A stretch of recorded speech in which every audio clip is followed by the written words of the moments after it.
Hello दोस्तों, यह एक सच्ची घटना है जो मेरे एक दोस्त की है।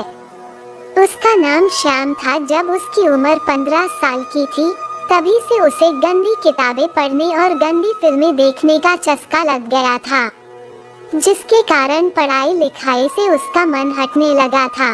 श्याम का परिवार में सभी एक साथ रहते थे। घर में उसके ताऊजी और चाचा जी की लड़कियां भी अब बड़ी होने लगी थी। श्याम की खुद की कोई सगी बहन नहीं थी, इसलिए उसकी चचेरी बहनें उसे बहुत दुलार करती थी। लेकिन जब से श्याम के कदम गलत रास्ते पर पड़े थे, तब से वह अपनी बहनों को भी गलत नजरों से देखने लगा था। ऐसे ही एक दिन तेज बरसात हो रही थी। सब लोग अपने अपने कमरे में थे। श्याम बरसात में नहाने के लिए छत पर पहुंचा, तो छत पर बनी छोटी सी कोठरी में उसने कुछ आवाजें सुनी। वो कमरे की ओर गया तो उसने देखा कि उसके ताऊजी की बड़ी बेटी सीमा मोहल्ले के ही एक लड़के राहुल के साथ वहां छिपकर प्यार भरे पल बिता रही थी। ये सब देखते ही श्याम पागल सा हो गया। वह राहुल की जगह खुद की कल्पना करने लगा। थोड़ी देर के बाद राहुल छत पर से दूसरी छत पर कूदकर अपने घर चला गया। श्याम तुरंत ही सीमा के पास पहुंच गया। श्याम को वहां पर देखकर सीमा घबरा गई। फिर श्याम मुस्कुराते हुए बोला, दीदी, आपको छुपकर यह सब करने में बड़ा मजा आता है, लेकिन आज मैंने आपको रंगे हाथों पकड़ लिया है। मेरी मानो तो आप अपनी किसी सहेली से मेरी भी दोस्ती करवा दो, फिर मैं आपका ये राज किसी को नहीं बताऊंगा। सीमा गुस्से में बोली, यह सब क्या बकवास कर रहे हो तुम? अगर घर में किसी को पता चल गया तो पता है तुम्हारे साथ क्या होगा।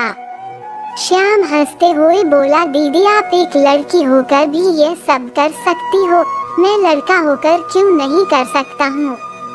और अगर आप किसी और लड़की का इंतजाम नहीं कर सकती, तो आप ही मेरे साथ थोड़ा वक्त गुजार लो। सीमा गुस्से में बोली, मैं राहुल से प्यार करती हूँ, उसकी नौकरी लगते ही हम शादी करने वाले हैं, लेकिन तुम मुझसे बहुत घटिया बात कह रहे हो।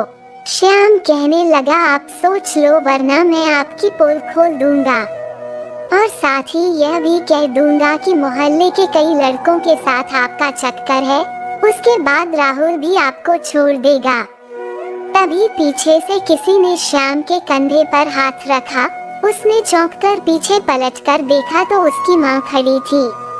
वो उसे एक जोर का थप्पड़ लगाते हुए बोली, नालायक, अपनी दीदी से कोई इस तरीके से बात करता है क्या? मुझे तो तुम्हें अपना बेटा कहते हुए भी शर्म आ रही है। आज के बाद से तुम सीमा को बिल्कुल परेशान नहीं करोगे। श्याम की माँ सीमा को समझाते हुए बोली, बेटी, अगर तुम्हें कोई पसंद है तो अपने मम्मी पापा से इस बारे में बात करो, और देखो कभी भी कोई गलत कदम मत उठाना।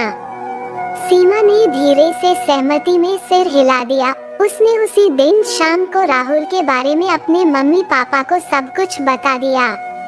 जल्दी ही उन दोनों की सगाई हो गई, और इधर श्याम की माँ ने भी उसे अकेले में अच्छे से समझा दिया था कि आगे से अगर उसने किसी पर भी बुरी नजर डाली या किसी के साथ कोई भी गलत हरकत करने की कोशिश की, तो वो उसे कभी माफ नहीं करेगी।